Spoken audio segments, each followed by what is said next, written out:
Good morning to our esteemed viewers and listeners on this Tuesday morning. We are coming to you live from the Government Information Center here in the capital.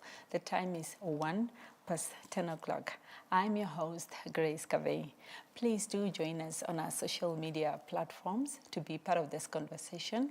Facebook is at Ministry of Information and Communication Technology, YouTube at MICT Namibia. Today we are focusing on Agro-Marketing Trade Agency, AMTA, on our information sharing session.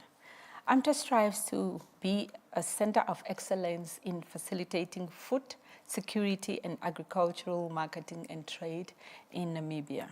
To give us a broader overview, we are joined by Ms. Pascal Elijah, the Acting Manager, Marketing and Corporate Communications at AMTA.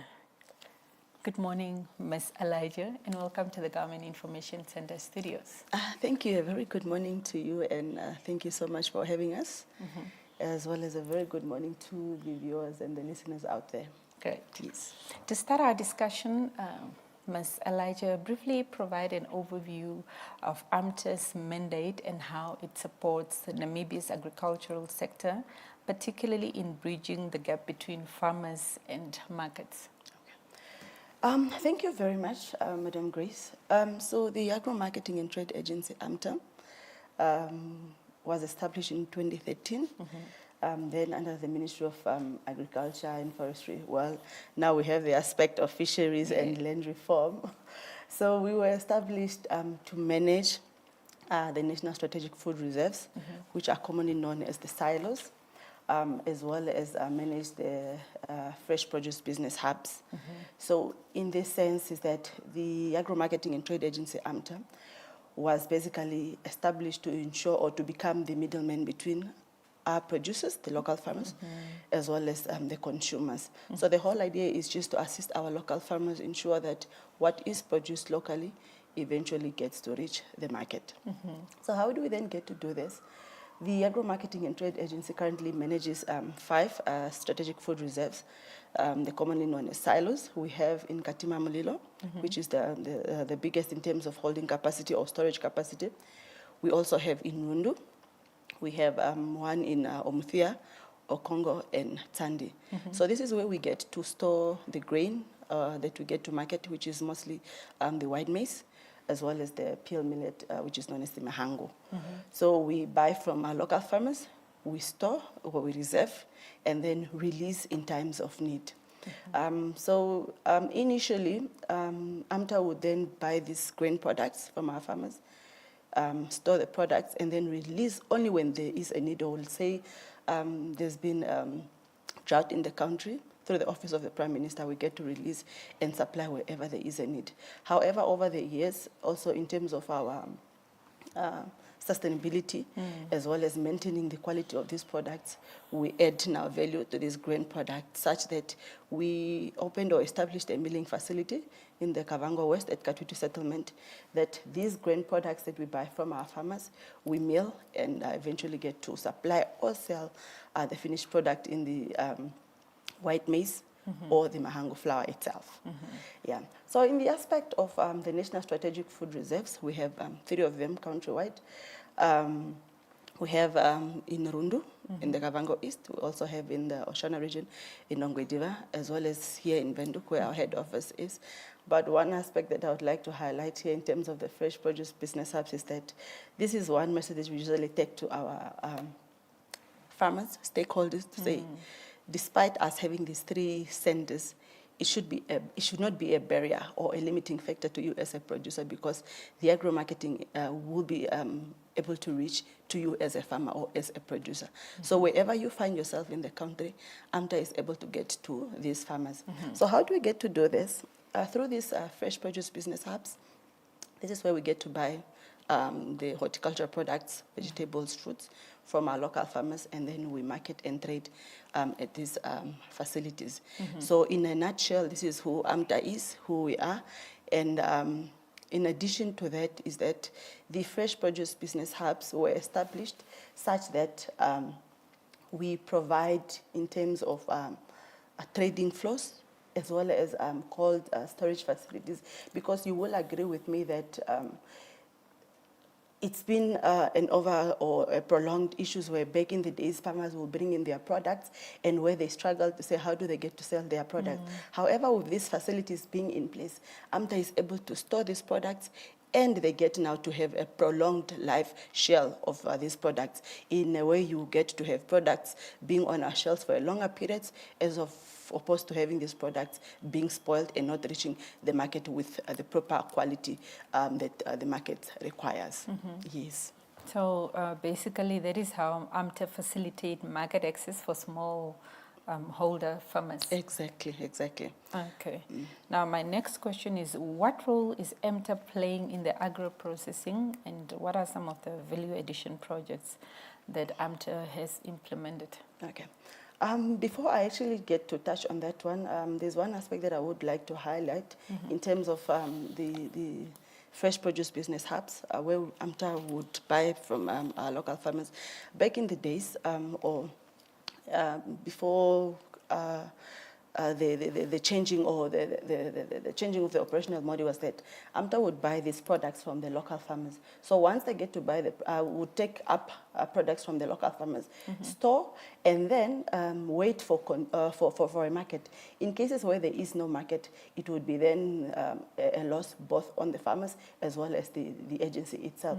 However, AMTA has changed this operation in terms of saying we should not now have this as a burden on our farmers. So what AMTA does now is that we buy the products from the farmers themselves. It's no longer a thing of you bringing your products. If now there's been a wastage or loss, it then becomes you as a farmer's loss. So we buy directly from the farmers, then we find a market and we sell wherever it is now available. Yeah, so this is how we have changed in terms of our operation. So just to give assurance to the farmers to say that your part is just to produce. Okay. When you're done producing, we will take up the products and we will eventually sell wherever the market is available. And also, first thing first is that as a producer or as a farmer, is that you need to be registered by the Namibian Agronomic Board. This is just for us to be able to know that we are actually working with our local farmers. So it's a way of us recognizing that these are our Namibian farmers that we are supporting and eventually, contribute to the Namibian economy through these farmers. So you as a farmer, you need to be registered first.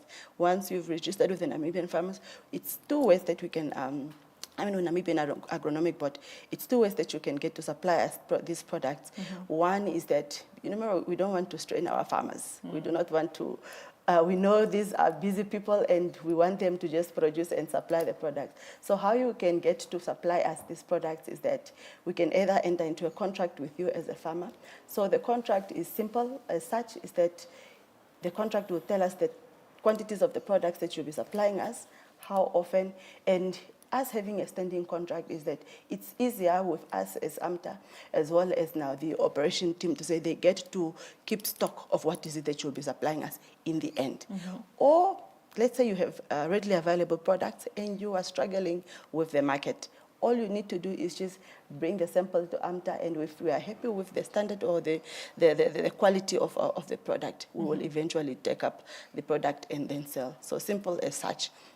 Now, in terms of the value addition and agro-processing, so I have highlighted one aspect in terms of the NSFR, where we have a milling facility in the Kavango West, Katutu settlement.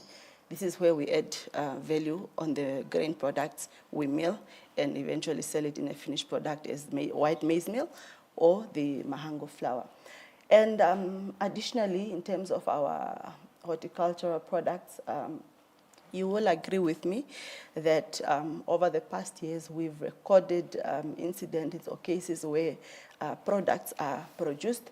However, they get to, there's so much that is produced and then goes to waste. And such of these products, you look at the tomatoes, you look at the cabbages, quite a lot of them.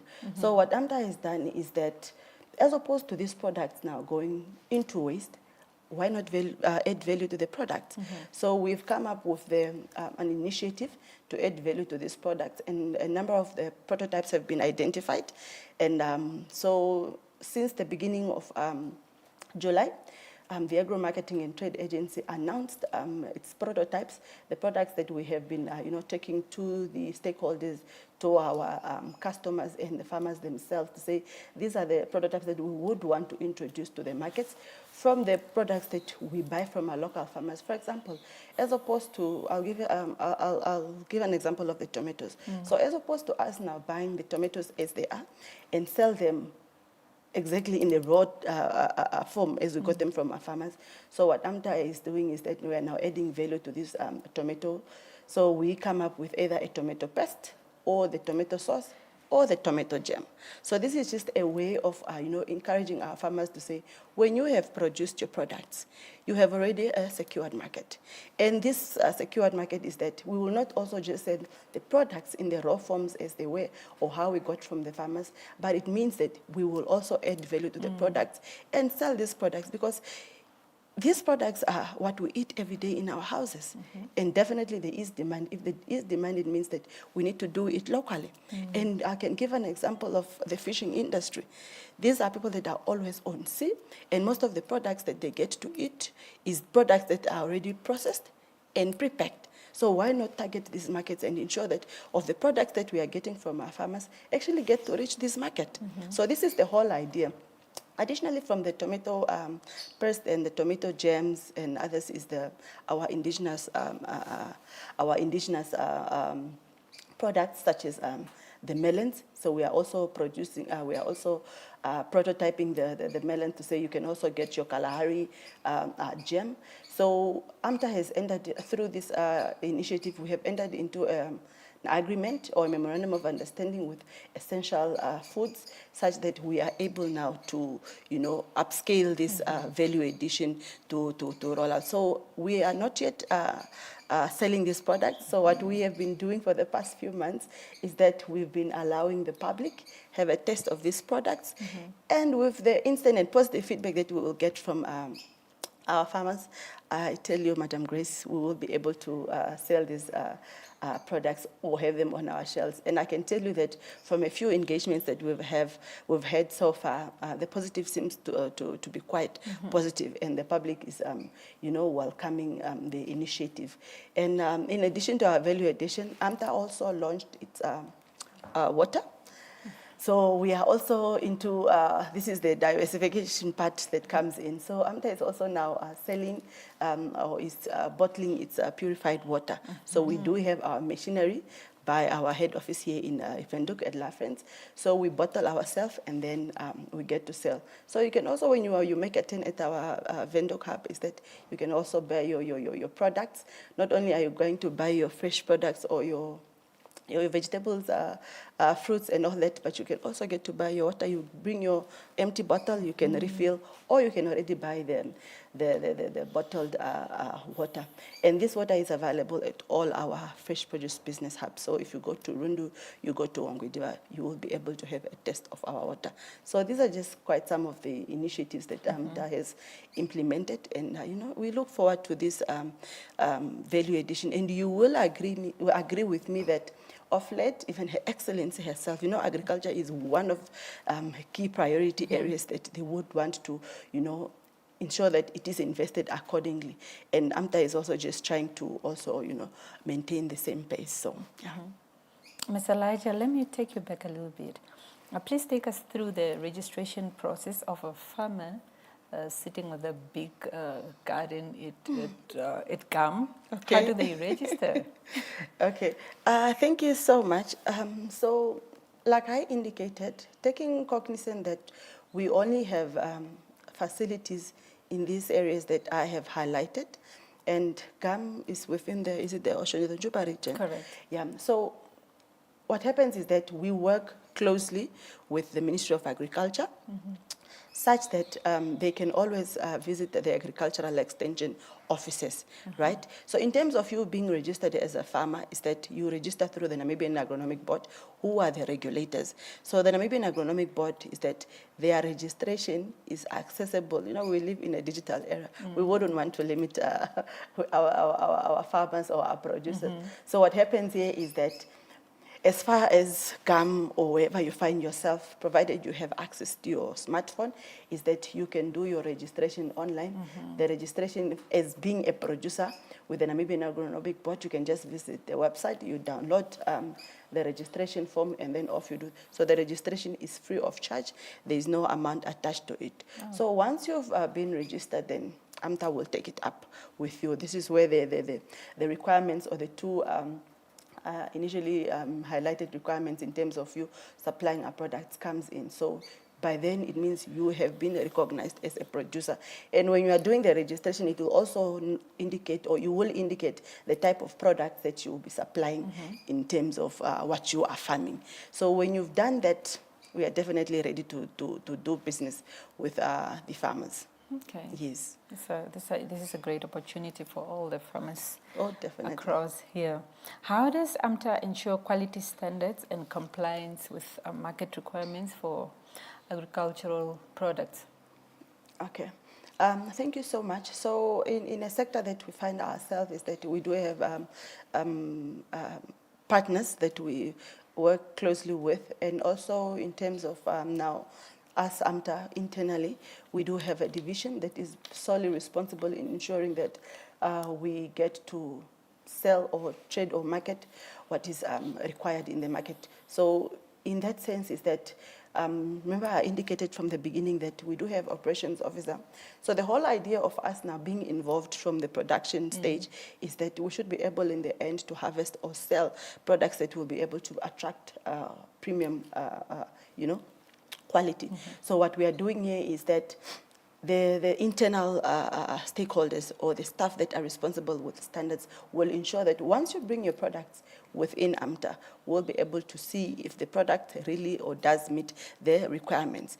And also having said that, we have a division that does in terms of assisting our farmers is that when we have, say for example, Madam Grace is a producer from GAM, and they have noted their interest in marketing their products through AMTA. So from the onset, from the production stage itself, maybe Madam Grace is also not too sure to say what is it that is in demand currently, what products can one venture into. So we'll be able to assist you to say, perhaps look into this type of products, and these are the type of seeds one can also make use of, so that you also are sure that in the end, the product that you are going to get is what is required also in the market. So in that process, we are both as AMTA and the farmer assured that our product that will be harvested will reach the customers, and customers will be happy in terms of quality. And also we have different stakeholders that get to do, quantifying or qualifying these products, as well as, the regulator themselves, the Namibian Agronomic Board. So the products that we get to market is, certified and qualified as good products that gets to go to the market. So in a nutshell, this is how the process works. Yeah. And also, if I can also just add on to that, is that we find farmers, because they are into different areas across the country, and AMTA with its logistical facilities, we are able to ensure that should you not or indicate that you are not able to supply or bring, the products to AMTA, we will be able to pick up or collect these products from your farms to ensure that this product still gets to reach ourselves in the quality that we would still want, and also still have, a lifelong shelf on our shelves for marketing and trading. I like that. Let's talk about job creation. How does AMTA's work in value addition to contribute to job creation, food security, and economic diversification in Namibia? That's a good one. So we speak about food security, and I will tell you that where we are currently, we still depend on outside, because most of our products we still, still import. And but we would want to change the status quo, and of course it's a collective effort, not from AMTA alone, but within the whole industry or the sector itself. So with that being said, when we are now adding the venture that we are now going into, when we add value into these products, first things first is that we are assuring our farmers, right? We are assuring these farmers that they will get their market. So what do they need to do? It means they need to produce more. As opposed to me now, previously I would perhaps just apply to AMTA 1 crate of tomato or green pepper. If I know that there is a secured market, it means I will now expand my farm. Once I have expanded my farm, I will also produce more. So what are we doing in that sense? AMTA now getting to buy these products from the farmers. It means that now their income has eventually upscaled. It has increased from what they would sell previously. It has grown. So this is what you are doing. You are providing food for them. You are providing an income, and eventually, having this job creation. Additionally, in the value addition is that the job creation, what we are doing is that we also get to employ people that will be responsible with adding value to these products. So this is also one aspect that now contributes to the Namibian economy, because you have not only improved the livelihood of this farmer who's down there, but you are also ensuring that in the end, they also get to grow. Not only will they be small-scale holder farmers, they will also become the commercial farmers of the future. So this in doing the processing or as adding value to these products, it means that we are giving assurance to the farmers. We are, promoting or encouraging more production locally. And when we've done that, it means that we will do away with importing. Then the money circulates within our local economy, as opposed to us now taking the money elsewhere. Correct.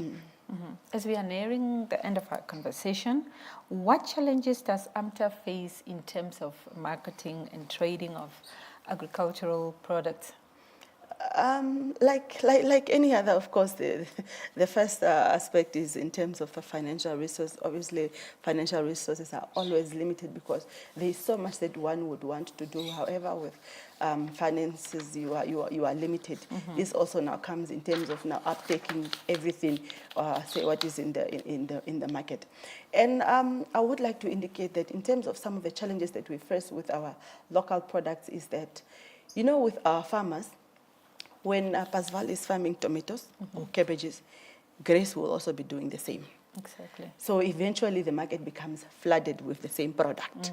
So when the market becomes flooded with the same product, it then becomes difficult to say, how then do we get to market these products? So what we encourage our farmers is that they should at least have, or we should have at least cropping calendars. When you know that farmer A is into tomatoes, see what other products one can do, so that it's a continuation of supplying products, because the inconsistency becomes in, because as opposed to us having tomatoes, cabbages, green pepper, or any other product, is that we find ourselves having the same products at the same time. So it becomes difficult for us to supply consistently to wherever we need now to sell the products, because all the farmers have one product, and now we can't supply consistently of the same product, of a variety of products that we usually do. So this is also one of the challenges that we sit with in terms of the consistency from our farmers in terms of now supplying the product. So if we get to work together collectively to say, okay, fine, if farmer A has this type of product, farmer B would also have this type of product, it becomes very easier in ensuring that, okay, we have a variety of these products within the market. And also it will not have so much effect in terms of the prices, because if all of the farmers have the same product at the same time, you will see that even the prices also becomes an issue, to say, since everybody else has the products and they would want to just let go of these products. So yeah. Great. Looking ahead, Ms. Elijah, what are AMTA's strategic priorities for scaling up value addition and agro-processing, and how do these align with Namibia's national development goals? Okay, thank you so much.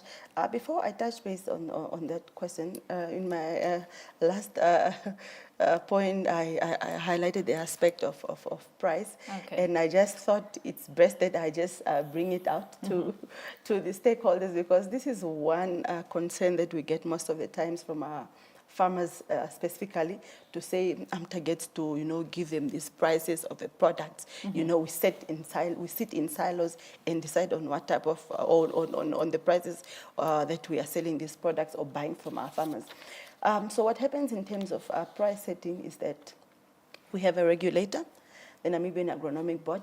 So through this regulator and the playing partners, which are the farmers' union, the farmers themselves, they get to sit what is in the market and look at what are the inputs or the factors that would then influence the prices. And once they've had these discussions and agree on prices, these prices are then gazetted and then given to all the traders and millers within the country, AMTA included. So prices are not set individually or in silos by AMTA and indicate or give to the farmers, say, these are the prices, but this is an agreed price from the regulator themselves with all the industry or the sector players involved, such that AMTA is also included in making use of the price. So the thing of, or the issue of saying AMTA, gets to set prices in silos and then just give to the farmers does not really exist.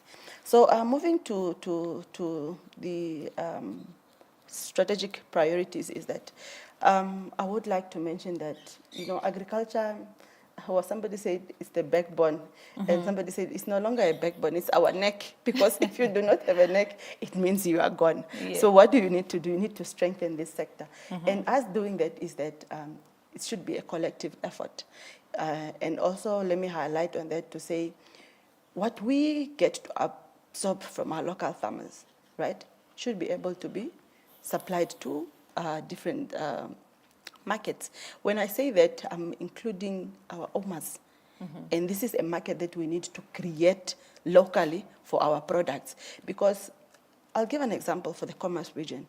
If you have farmers within the Commerce region that are producing different types of products, what we are saying is that these products should be able to be consumed within the Commerce region. And by so doing, it means that we will not struggle with the market. Because one, if we have the Ministry of Health, we have hospitals, right? We have prisons, we have schools. All of these institutions, they get to eat, they get to consume these products. So as opposed to now getting these products elsewhere, why don't we then, absorb collectively through AMTA these products, then we sell or supply wherever there is a need. So what I'm trying to say is that we need stakeholders' support. Stakeholder support is that the owners should come on board in ensuring that the products that are locally produced by our farmers should be consumed locally through these different owners or this institution before, we can eventually look at different supermarkets and retails to say they should also get to market these our local products. So for our strategic priority areas is that we are still looking into value addition and agro-processing. The prototypes that have been identified, this is just now minimal of what have been put into place, and we look at upscaling this to say we will still look at more of what products can be, value or added value onto. You also look at the products like our indigenous mangoes. Mangoes are like, now we are towards that season that these products will now be full in our market. So what do we do with these products? So if now they are not sold as they are, it means most of them just goes to waste. So these are just some of the products that if not added value to, they will go to waste. So some of the products is that we can also now come up with mango juice. Also our indigenous maguni, from mostly the Kavango regions. Also those are some of the products. And also if I can just highlight this is that in the last financial year, AMTA ran a tender to establish, to actually do a feasibility study that will direct into establishing a distribution center in the Zambezi region in Katima-Mlilo. So Zambezi region is also one of the key areas that have been identified to say there's so much potential in terms of them producing horticultural products. So as opposed to them now supplying to the nearest that is in the Kavango region, why not have a distribution center? So it just basically allows them have the products also being marketed through that distribution center. Also, we look at our National Strategic Food Reserve. This is a discussion that we usually have to say, our current holding capacity or storage capacity stands only at 22,900 metric ton. So this holding or storage capacity, say now we are struck with a calamity in the country, will we be able to feed Namibia as a nation? Unfortunately not, because our storage facilities are not, at that capacity to ensure that in the end, should we find ourselves in a situation, see what happened during COVID. You know, let's say now it comes and it's prolonged that we are unable to get anything from outside. It means Namibia will starve as a country. So this is also one key area that the agency has been into discussion and looking into to say, if possible, let's then get to expand our storage facilities to ensure that we do have enough to feed a Namibian child. Yes. And this will be realized when stakeholders come on board. Oh, definitely, definitely, and also the mother ministry, the mother ministry, of course. Okay. Yes. Ms. Elijah, we have come to the end of our conversation. Any final remarks? Thank you so much for having us. Actually, this was a great initiative, and what we would like to just highlight is that, you know, as farmers, as producers, as consumers, you know, this is our, you know, when we, let's say, when we look at, when we speak about food security, how do we then get to strengthen this? AMTA as an individual will not be able to achieve the dream of, you know, being independent in terms of food security. So collectively, should we invest the right resources, right investment in the right areas? Definitely, Namibia as a country, we are able to feed ourselves. So what we need to do is to come together collectively, different stakeholders, and ensure that, or play together, how do we bring these resources so that we produce or we maximize what can be maximized within the country. By so doing, it means we should be able to feed ourselves, as opposed to us depending to other countries, because if the borders are closed, we will not be able to eat. Yeah. So as an independent country, we should also be an independent country in terms of feeding ourselves. So in closing, I would just say, let's come together. Let's bring, we are actually open to discussions. We are open to engagements, whatever can assist us in achieving this, you know, dream of becoming a food security country or secured country. AMTA is definitely open to that. Ms. Thank Elijah, you so much. My pleasure. Ms. Elijah, I would also like to thank you for coming to our studios and giving us this information. Thank you so much for having us.